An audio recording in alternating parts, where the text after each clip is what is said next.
spree killer is he doesn't take his own life. He doesn't take his own life because it seems to me that his war was going to be waged on a variety of fronts. His was a war that wasn't just going to be waged with bullets and bombs, but his was a war that was going to be waged with words after he had been arrested. He wants to go through a trial process. He wants the public platform of being able to justify his behavior. With Breivik arrested, police check the island for other gunmen and begin tending to the survivors. Many have bullet wounds. All seem to be in shock, physically and emotionally.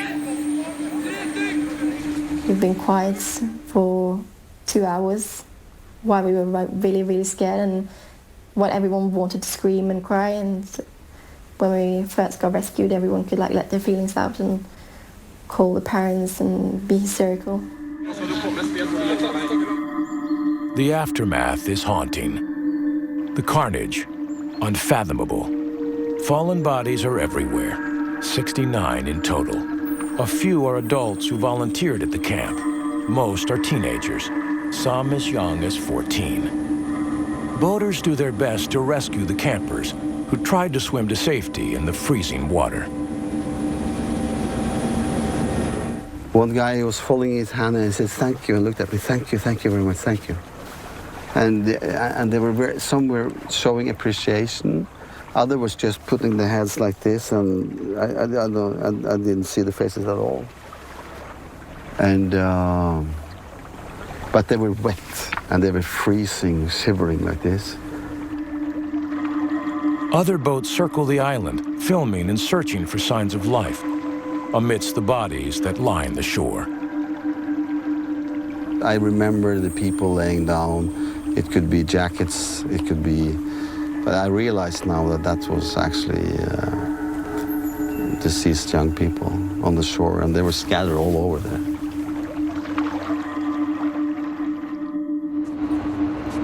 By now, Breivik is under armed guard in Oslo and issues his first statement through his lawyer. Has he shown any remorse or any regret for what he did? He said it was necessary to start a war here in Europe and throughout the Western world. So he's sorry that it was necessary, but it was necessary, he says. Breivik's lawyer says his client is rational, but is he sane? His whole case is indicated he's insane. But does he say he's not insane? That he's insane. But does he say, have you asked him, are you insane? He's in a war, and he says that the rest of the world, and especially the Western world, don't understand his point of view. But in 60 years' time, we all will understand him. Maybe the war lies deeper within Breivik's psyche. Breivik's not hearing voices, seeing visions.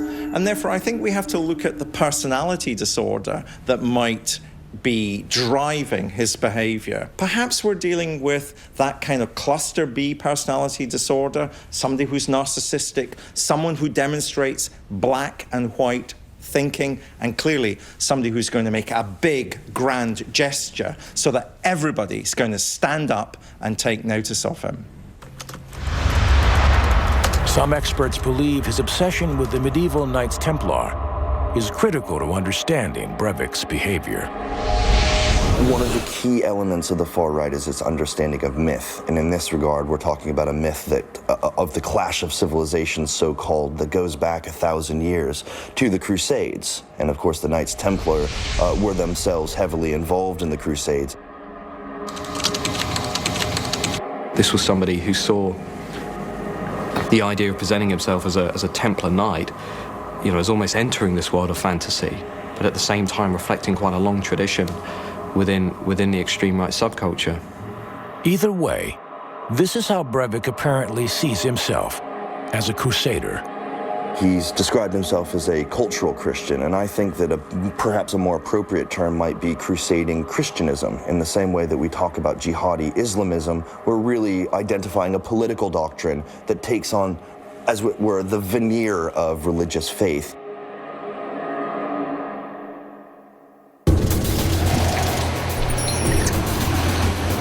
It's noon on Monday. Breivik is driven to Oslo's main courthouse for his first hearing. Hundreds gather outside, straining for a glimpse of the killer. It seems the whole world is watching. In a close hearing, a statement from Breivik is read aloud. Målet med attentatet var å gi et kraftig signal til folket.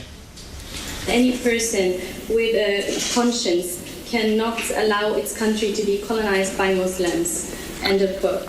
The argument now is really about the cultural compatibility of Muslims as the far right sees it. They would argue that Muslims are simply incompatible with European values, that they undermine women's rights, that they undermine the rights of homosexual communities, that they undermine ways of life and values and the national communities within Europe. As Breivik is driven back to his cell, cameras are able to capture the first glimpse of him since the killings. A man still refusing to accept he has committed a crime, looking at ease, possibly even pleased with himself. The pressing question now is whether Breivik was acting alone.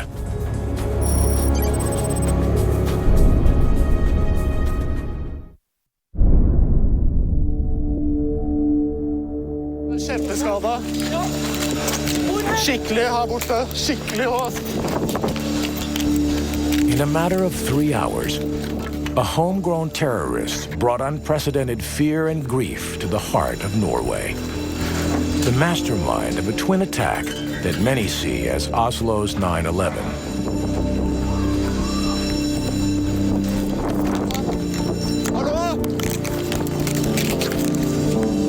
First, he ravaged the city center, killing 8 people with a massive homemade car bomb.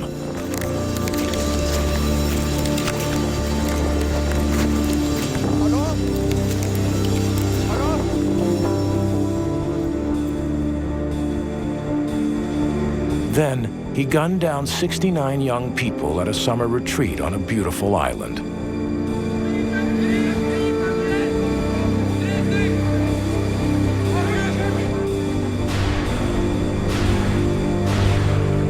All this, the work of one disturbed mind.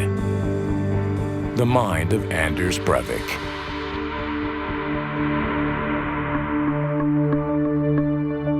He appears to enjoy the notoriety that comes from being public enemy #1 as he leaves an Oslo courtroom just 72 hours after the massacre. There's no sign of remorse, just smug satisfaction. Well, I think he would have enormous satisfaction. He's achieved what he wanted. The entire country is in mourning for the 77 lives lost. Memorials and makeshift shrines spring up in the wake of the tragedy. We will not be intimidated or threatened by these attacks. The aim of such attacks is to spread fear and panic. We will not let that happen.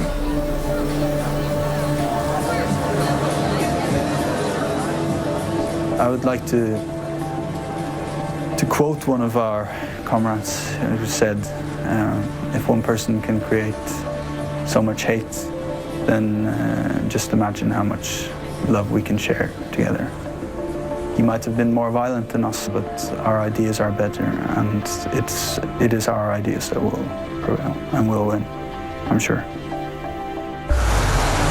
Breivik's hearing brings to light 2 important facts. First, that Breivik had in fact come to the government's attention back in March 2011, when he tried to buy chemicals on the internet from Poland. Second, the court discloses the fact that Breivik had spoken about 2 other cells, raising the possibility of further attacks. Breivik boasts in particular about his connections with militant anti-Islamic groups in Britain. There is certainly compelling evidence that Breivik looked toward groups like the English Defence League. If not in ideological terms, certainly in strategic terms, in this notion of operating outside of the ballot box, presenting a more confrontational, provocative style of politics.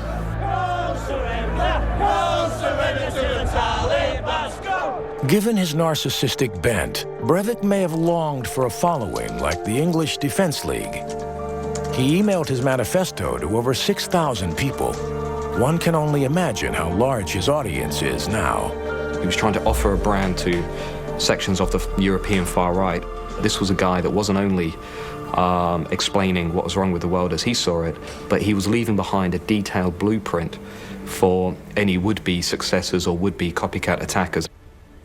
So it's a document that sets out to explain why he's behaving in the way that he's going to behave, but it's also a document that's been heavily plagiarized from other extreme right-wing sources. One of these sources is the Unabomber Ted Kaczynski, whose 20-year mail bombing spree killed 3 people and injured 23 others. Kaczynski and Breivik were both people who saw themselves as masterminds of a revolution. They saw the world going in the wrong direction, in Kaczynski's case because of technology, in Breivik's case because of immigration and diversity in Norway. But in both cases, they saw themselves as the people who were going to stop this through a violent act. Other observers feel he has more in common with Oklahoma City bomber Timothy McVeigh, who became a cult figure for the extreme right.